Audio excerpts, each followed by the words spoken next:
A small shop on Etsy closes its digital doors. The owner posts one last message. She says the fees were just too high. She explains that after all the costs, the work did not pay enough to continue.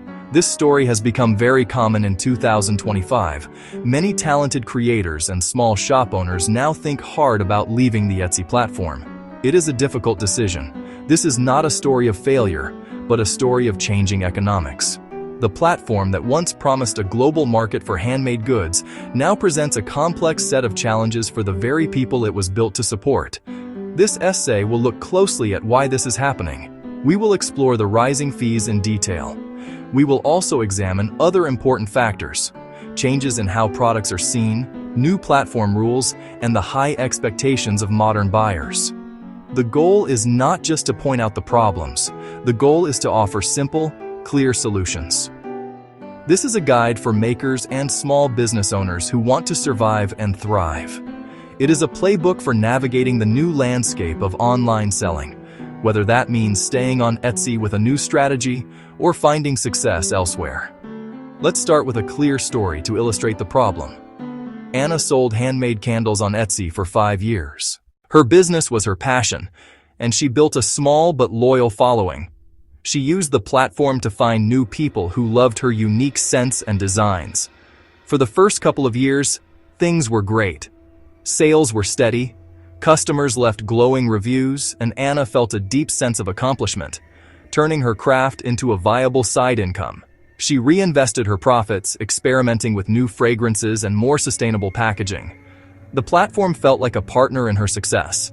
But then the fees started to grow. It wasn't a single dramatic event, but a slow, creeping tide. A small percentage increase here, a new fee category there. Each change was announced in a lengthy email, often framed as an improvement to the platform, but the bottom line was always the same. A larger portion of each sale was going to Etsy, not to her. First, there were the listing fees, a small charge just to put a product up for sale. Then, the transaction fees, a percentage of the final price. And on top of that, payment processing fees, another slice taken for handling the customer's credit card. Each one seemed small on its own, but together they took a bigger and bigger bite out of each sale. The cost of running ads to stay visible also went up. As more sellers joined the platform, the competition for a spot on the front page became fierce. What was once an optional boost was now a near necessity to be seen, and the price for that visibility kept climbing. Anna worked the same long hours, pouring wax and perfecting scents late into the night, but her income was shrinking. She found herself spending more time staring at spreadsheets than creating, trying to understand where the money was going. The joy she once felt was replaced by a constant low-grade stress and a growing sense of frustration. The platform that had once felt like a partner now felt like a landlord, continuously raising the rent. After months of analyzing her numbers, tracking every penny, Anna made the hard choice to close her Etsy shop. She was not making a sustainable wage anymore. The passion was still there, but the business model was broken. Her story is not unique. It echoes the experiences of countless other sellers who feel squeezed by the platform's economic model. They are the artisans, the crafters, and the vintage curators who gave the marketplace its soul. They are caught between rising costs on one side and intense competition on the other. This mass departure, this Etsy exodus, is a sign that the delicate balance between the platform and its sellers has shifted. It is a signal that sellers need new strategies to protect their profits and their passion for creating. The biggest reason sellers are leaving Etsy is the fees. It is not just one fee, but a complex and often confusing web of many small charges that add up quickly, eroding the profit margins of small businesses. Understanding these fees is the first step to understanding the problem. Let's break them down one by one. First is the listing fee. In 2025, this is a flat charge of 20 cents every time you add a new product or renew an existing one. Listings expire after 4 months, so even if an item doesn't sell, it costs money just to keep it visible in your shop. For a seller with hundreds of items, this becomes a significant fixed cost of doing business. Next, when an item sells, Etsy takes a transaction fee. As of 2025, this is 6.5% of the total sale price. And total is the key word here. It includes not just the item price, but also the amount the customer pays for shipping and any gift wrapping. So if you charge more for shipping, Etsy's cut gets bigger too. On top of that, there is a payment processing fee. This is for handling the customer's payment through Etsy Payments. The rate varies by country, but in the United States, it's typically 3% of the total sale amount plus a flat 25 cents. This fee is separate from the transaction fee, meaning two different percentages are taken from the same sale. For sellers outside the US, the complexity increases. There can be currency conversion fees if your bank account is in a different currency than your listing price. Additionally, some countries have a separate operating fee, adding another small percentage to the cost, and value-added tax, or VAT, may be applied to all of these seller fees, further complicating the final math. This multi-layered structure can be incredibly confusing. It makes it difficult for sellers to calculate the true cost of a sale and to price their products effectively. What seems like a small 6.5% fee is, in reality, much higher when all the other charges are stacked on top. Let's look at a simple math example to see how this works in practice. Imagine a seller, David, who crafts and sells a beautiful wooden picture frame for $30. He also charges $5 for shipping. The cost to make the frame, including wood, glass, and his time, is $10. His actual shipping cost is also $5. So his total cost before any Etsy fees is $15. In the past, with lower fee percentages, the total fees on this $35 transaction might have been around $2.50. After his $15 cost of goods and shipping, and the $2.50 in fees, this left him with a healthy profit of $17.50. But now, in 2025, the math has changed. The 6.5% transaction fee is applied to the full $35, which is $2.28. The payment processing fee is 3% of $35 plus 25 cents, which is another $1.30. Already, the base fees are $3.58, but there's another, even more impactful fee, the Offsite Ads program. This is mandatory for any seller who makes over $10,000 in a year. If a customer clicks an ad that Etsy places on Google, Facebook, or Instagram, and then buys from your shop within 30 days, Etsy charges an additional fee, typically 12% of the total sale.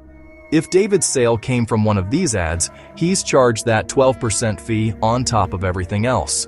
That's another $4.20.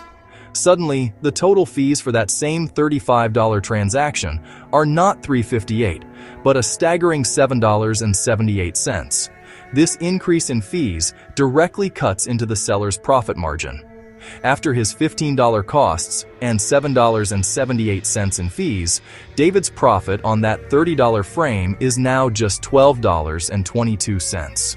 His profit has been cut by nearly a third, without him changing a thing. If he wants to maintain his old profit, he must raise his price significantly. But because the fees are a percentage, raising the price also raises the fees. It's a vicious cycle. To get back to his $17.50 profit, he'd have to raise his price to nearly $38. But raising his price to $38 makes him far less competitive. A potential customer browsing for frames will see his next to others priced at $30 or $32 and will likely choose the cheaper option, assuming the quality is similar. This creates a difficult, almost impossible choice for sellers like David: earn significantly less per sale or risk making fewer sales overall by pricing themselves out of the market. For many small-scale creators, who often operate on thin margins to begin with, neither option is sustainable in the long run. The work no longer feels worth the effort when so much of the revenue, over 20% in our example, goes directly back to the platform, before even accounting for the cost of materials, labor, and shipping. The impact of these fees is not the same for everyone. A large, factory-like shop that sells hundreds of items a day can absorb these costs more easily. They often buy their materials in bulk at a steep discount, giving them a bigger starting margin. Their scale allows them to negotiate better shipping rates and operate with an efficiency that a single person cannot match. They can afford to spend more on advertising and still make a profit on volume. But a small shop, perhaps run by a single person in their spare time like Anna, feels every single percentage point. For them, each fee increase is a direct hit to their personal income. It makes it that much harder to grow a business from the ground up, which is why many of the small, passionate, and truly unique sellers, the very heart of the platform, are the first to leave. Third, beyond fees and visibility, sellers grapple with a less tangible but equally potent challenge: uncertainty. This uncertainty stems from three core areas: frequent policy shifts, the logistical maze of shipping, and the ever-escalating expectations of buyers. Let's start with policy. Etsy, as a large, publicly traded corporation, must constantly evolve. It regularly updates its terms of service and seller policies to navigate legal requirements, market trends, and its own strategic goals. While necessary from a corporate perspective, these changes can have a significant and immediate impact on a small business. For example, a subtle tweak in the definition of what qualifies as a handmade item could suddenly place a shop that uses production partners in violation of the rules. A change in policy regarding intellectual property could flag listings that were previously compliant. Or a shift in the rules about what can be sold in a certain category could lead to listings being deactivated without much warning. For a seller, this isn't just an administrative headache. It's a direct hit to their income stream. This constant state of flux makes it hard for sellers to plan for the long term. These policy shifts often feel like they are implemented from the top down, without enough input or a sufficient grace period for the seller community to adapt. A new dashboard feature might roll out, or a return policy might be updated, and sellers are left to adapt quickly, often learning through trial and error. This creates a lot of stress and administrative burden. Shop owners may have to spend hours, unpaid hours, updating their listings, reshooting photos, or completely changing their processes to comply with a new rule. If they fail to adapt in time, they risk receiving a warning, having their listings suspended, or in the worst cases, getting their entire shop shut down. This creates a feeling that they are building their business on unstable ground. Compounding this is the issue of seller support. When a policy change leads to a problem, like a mistakenly deactivated listing or a dispute with a buyer, getting a clear and helpful response from Etsy support can be difficult. Many sellers report long wait times for support tickets and often receive generic, automated responses that don't solve their specific nuanced issue. The path to reaching a human who can make a decisive judgment call can feel impossibly long. When your livelihood depends on your shop being active and running smoothly, this lack of effective, accessible support is a major problem. It makes sellers feel alone and unprotected on the very platform their business is built on. Next, let's talk about shipping. For any e-commerce business, shipping is a complex equation of cost, speed, and presentation. For small-scale makers, it's a minefield. Large retailers can negotiate bulk discounts with carriers, but independent sellers pay premium rates. The cost isn't just the postage, it's the box, the bubble wrap, the tissue paper, the branded sticker, the thank you note. These material costs add up, and they must either be absorbed by the seller, reducing their margin, or passed on to the customer, potentially making the product seem too expensive. This brings us to the third point of tension: buyer expectations. Shoppers have been conditioned by giants like Amazon to expect shipping that is both lightning fast and free. This is an incredibly difficult standard for a small maker to meet. A seller handcrafting an item to order simply cannot compete with the logistics of a multi-billion-dollar corporation's fulfillment network. Yet, they often face pressure, through customer messages and reviews, to do just that. Offering free shipping means integrating the shipping cost into the item price, which can inflate it significantly and impact conversion rates. This combination of unpredictable policies, weak support, and the immense pressure of shipping logistics and buyer expectations erodes trust. Sellers begin to feel less like valued partners in a creative marketplace and more like disposable cogs in a large, impersonal machine. They invest their time, money, and creativity into building their shops. But they feel that the platform could change the rules at any moment. A bot could suspend their account without clear recourse, or a string of shipping delays beyond their control could tarnish their reputation. This lack of security is a powerful motivator to seek out other platforms or sales channels where they have more control and stability. The fear of an overnight policy change wiping out their hard work or being unable to compete with unrealistic shipping expectations is a risk many are no longer willing to take. Section 6. The Seller's Playbook. Step 1. Mastering your numbers. Now, let's turn from the problems to the solutions. We've explored the challenges, but the good news is that there is a clear path forward. It requires diligence and a shift in mindset, from being just a creator to being a strategic business owner. The first and most important step any seller can take is to master their numbers. You cannot make good business decisions without knowing exactly what it costs to run your shop. This isn't about becoming an accountant overnight. It's about gaining the fundamental clarity needed to steer your business toward profitability and sustainability. This means tracking every single expense, no matter how small. It's easy to overlook the little things, but they add up and erode your profits. Go beyond just the cost of your materials. You need to account for Etsy's fees, the listing fee, the transaction fee, the payment processing fee, and the potential offsite ads fee. Then there are your packaging supplies. Every box, mailer, piece of tape, and thank you card. Don't forget shipping costs, which can fluctuate. And of course, any money you spend on advertising, both on and off the platform. Even software subscriptions for design or accounting tools count. It is also critically important to place a value on your own time. Your labor is not free. It's a key component of your production cost. How many hours does it take to create one item, from initial prep to final packaging? Decide on a fair hourly wage for yourself. This could be based on your local living wage or a rate that reflects your specific skills and experience. Multiplying that wage by the hours spent gives you your labor cost per item. Create a simple spreadsheet or use an accounting app to do this. The tool doesn't matter as much as the habit. For each product you sell, list the sale price. Then, in separate columns, subtract every associated variable cost: material cost, labor cost, listing fee, transaction fee, payment processing fee, packaging, shipping estimate. What is left is your true profit per item.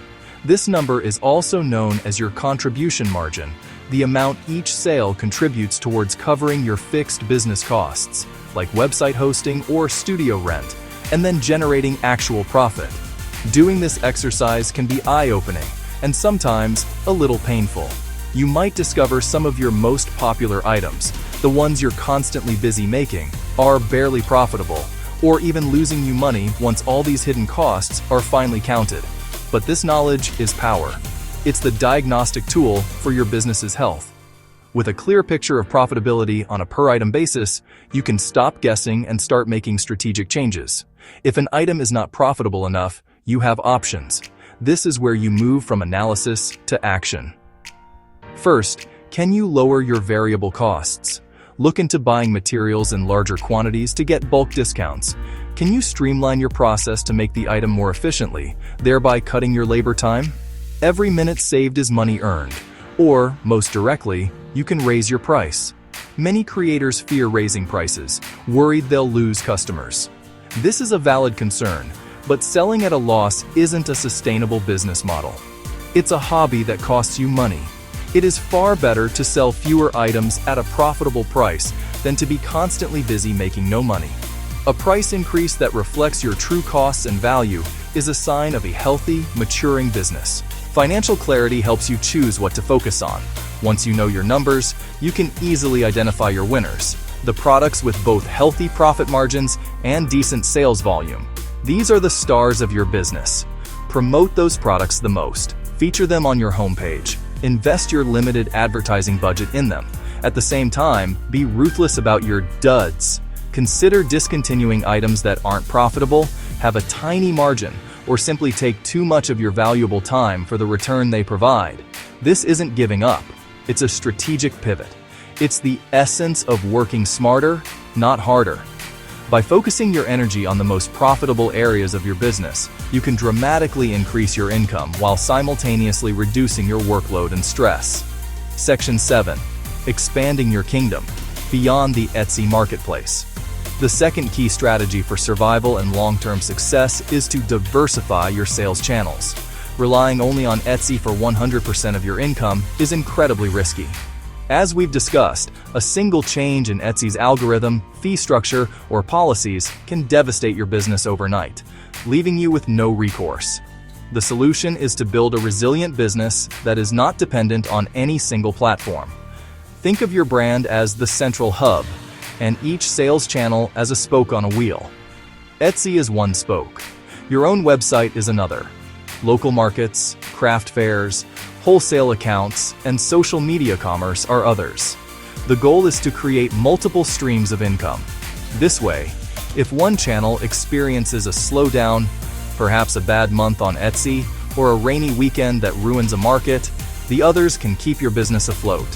This is how you build a truly resilient, sustainable creative business that can weather any storm. The most powerful step in this diversification strategy is to build your own website. Platforms like Shopify, Squarespace, or Wix make this more accessible than ever. Yes, it takes effort to set up and, crucially, to market. You become responsible for driving your own traffic. But the benefits are immense. On your own site, you have complete control. You control the branding and design. You set your own policies for shipping and returns.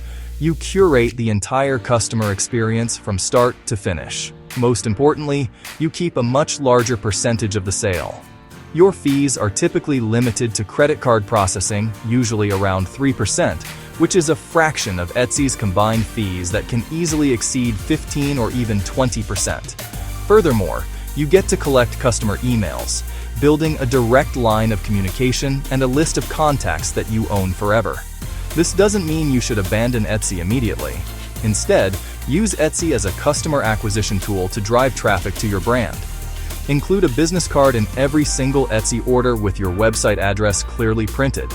Offer a special discount code for their first purchase on your site to incentivize the switch. Use your social media channels to consistently promote your own website as your primary storefront. Over time, you can train your repeat customers to buy directly from you. The strategic goal is to shift your identity from being an Etsy shop to being an independent brand that also happens to sell on Etsy. That mental and strategic shift is the key to taking back control.